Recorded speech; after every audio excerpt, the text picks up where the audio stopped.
Seriously, how big was that budget? That was an insane amount of money that was spent on a Fishman. Good lord, the computer graphic... We'll get in that in a second. Hey guys, welcome to the Cinefanatics review of Aquaman. I'm Chris Adams. And I'm Robert Adams. Yeah. So, Aquaman. So, we've done 2 trailer reactions for Aquaman so far. Both have been a fantastically fun time. Oh, they've been a blast. I know that there is a part of it where we're talking down about Aquaman as a character. Who has a deep, loving fan base. And I understand why. As deep as the ocean. I understand why. Deep down, he is a cool character. But as it translates out of the comics, Aquaman has not been that popular. If you look at like all the cartoons, the TV shows, he had a pilot TV show that was kind of sort of Smallville-ish, and it was a pilot and it died. As far as the mainstream goes, he was always kind of like at least a B-tier character. And he was usually joked about. They even joked about him in the Justice League. I hear you can talk to fish. I mean, we're making fun of this guy. We know it's a corny character. We get that. That's why, like, during the 90s, the comics tried to soup him up by giving him, like, this really cool, awesome beard, long hair. And a hook hand. Piranha ate off his hand and gave him a hook hand. And, yeah, I mean, they tried to make him cool and relevant. And granted, I would say that he was one of the best parts of Justice League. You have what has been deemed for a long time a corny character in the comics, and again, he's got his fan base. And there's a lot of people out there who love the character of Aquaman, can relate in a way to the character of Aquaman. Somehow, I can't. I'm not sure. I'm not a big swimmer. You're making a movie out of this character. You're taking... The image of Aquaman for the longest time has been the short blonde hair, bright orange suit, skin tight, green pants, and kind of like the... hey guys, kind of look to him. Yeah.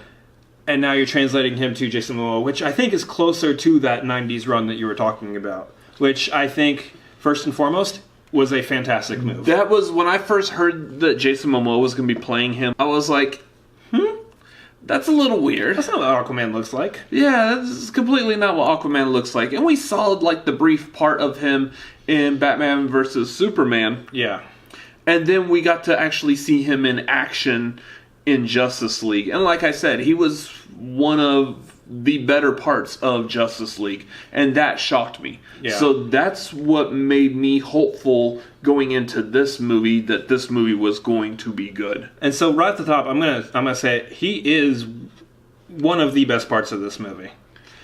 Jason Momoa is good as Aquaman. He's solid in the role for what they want to do with Aquaman now in this live action setting.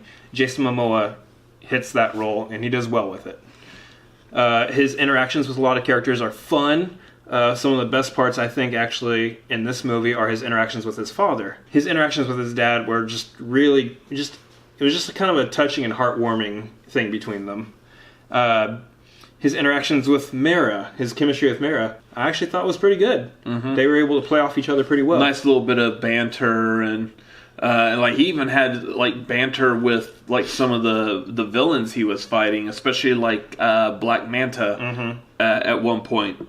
So moving into, I would say, like the bulk of this movie, I think the story was pretty lacking though.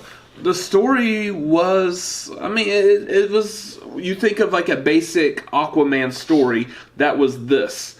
That someone wants to conquer, it's going to be Ocean Master or whatever, Orm, wants to conquer everywhere, and Aquaman has to step up to stop him.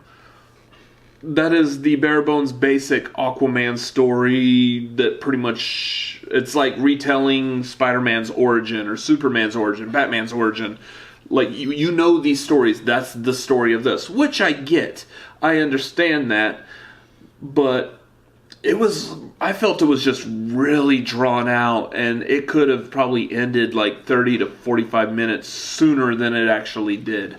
Well, it's an interesting take. So what they were going for in this movie was essentially an origin story for a character that we've already been introduced to. Yeah. Which, for what it's worth, the direction they wanted to go with it was a good direction. I think that, kind of doing that backstory, it's hate it or love it, I think it was kind of beneficial that they did actually introduce us to Aquaman prior to doing his movie. Mm-hmm. Because the idea is you want to get used to this person who is from Atlantis, that Atlantis exists somewhere.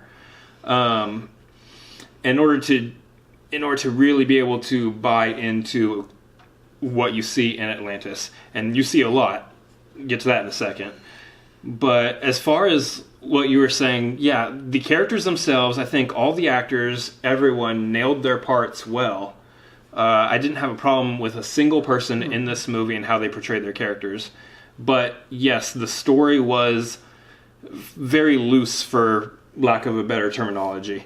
I think it could have been tightened up a whole lot. I think there's some parts that they could have saved for maybe like an Aquaman 2. Namely, anything dealing with Black Manta. I think they probably could have just shoved that off and waited till like an Aquaman 2 for that. Mm-hmm. They didn't actually have to have him. I think his portion of the movie was just a little bit more than necessary. Yeah.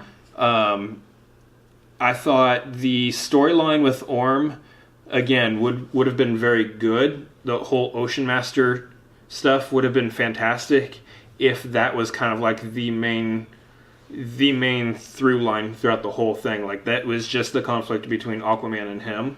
Mm-hmm. That would have tightened up the story a whole lot. It's one of the couple flaws in the script that I think this movie had. The other being that, and maybe they did this on purpose, and I think they might have, it was just kind of corny in places. Oh, yeah. There were some lines and some situations that were just really like, oh, gosh, okay. This movie was like cheese-covered corn. I mean, it was cheesy, corny, whatever. Which makes good popcorn, but not a good Aquaman movie. Yeah, well, I mean, like you said, like what we're talking about, Aquaman has not been necessarily treated as a character that people take seriously. And it is possible the movie knew that and therefore added this in just...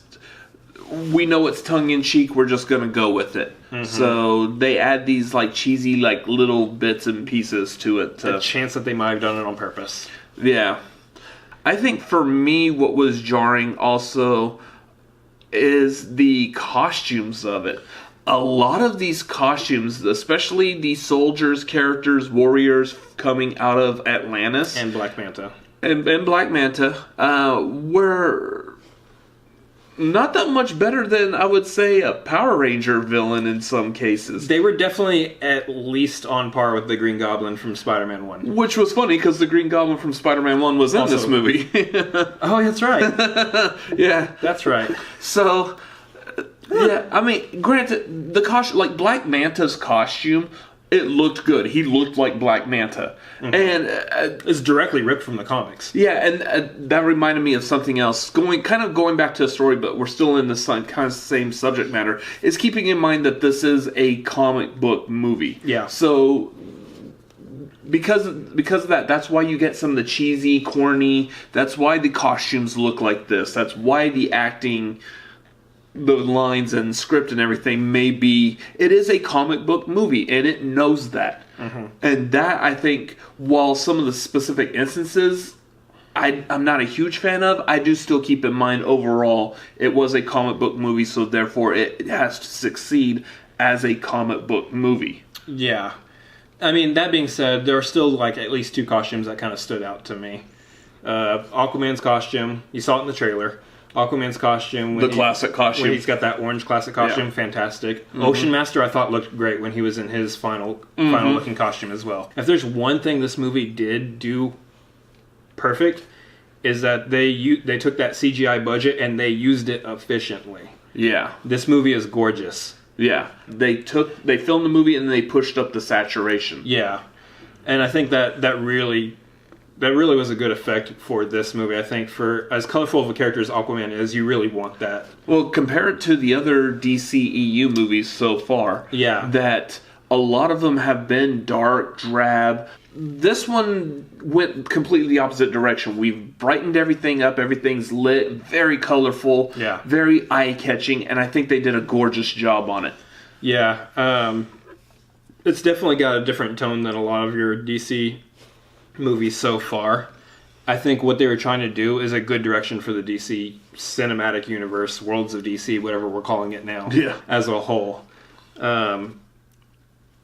Script issues aside, I think they're trying to push in the right direction now. Mm-hmm.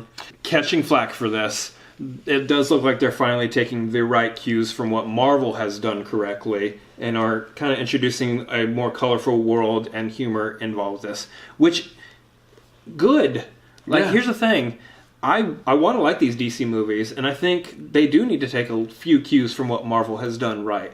And this might be another video for another day, getting on this topic, but I think this is a good direction for them to head in. Again, scripting issues aside. Also, on the subject of visuals, the other thing to point out is that this movie was directed by James Wan. James Wan has so far been known for directing the first Saw, the Conjuring movies. He did the 7th Fast and Furious movie. Yeah. These are not movies that are this visually standing out. Saw, Conjuring was dark. Give or take parts of Fast and Furious. Yeah, I mean, that was probably... The Fast and Furious 7 was probably the closest to this look that James Wan has done so far. Everything else has been darker, more horror. I think that was a different change for him to be able to do this. I think the last thing I want to touch on that I think this movie did very well was actually anything dealing with them being underwater at all. Yeah. The characters being underwater, how they communicated, how they interacted. My mind was having a hard time trying to picture how this was going to work, and Justice League kind of undercut it a little bit by doing that air bubble. That air bubble before they talked. Yeah, they kind of tied up some loose ends there. Speaking of tying up loose ends, we have a loose end right now as to what we're rating this. I'm going to say the movie was entertaining. I mean, I'll watch it again. It was, like I said, it was a little long.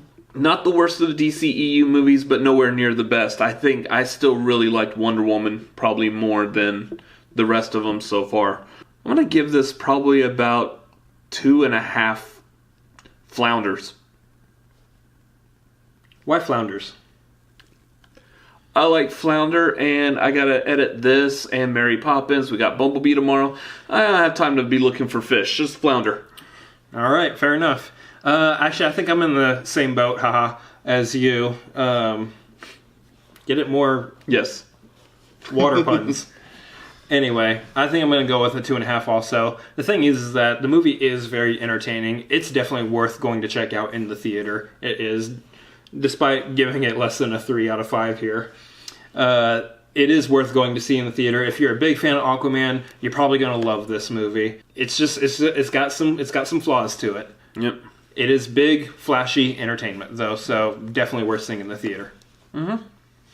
Well, that will wrap up our review of Aquaman. We've got a bunch of stuff, like he said. So now is a good time to subscribe to this channel if you haven't subscribed yet, because we got a lot of stuff coming out. Yeah, like, comment. Did you like Aquaman? Do you agree with us? Do you not agree with us? Feel free to let us know in the comments. We know you will. So, yeah, and share this video with anyone else who may be questioning whether or not they want to see Aquaman. Hopefully we can help. Yeah, and as always, Merry Christmas, Alfred, and goodwill towards men and women. There's no one here named Alfred. Oh. Later. See ya. That was weird. Why Alfred? It's DC. Oh, Batman Returns. I get it.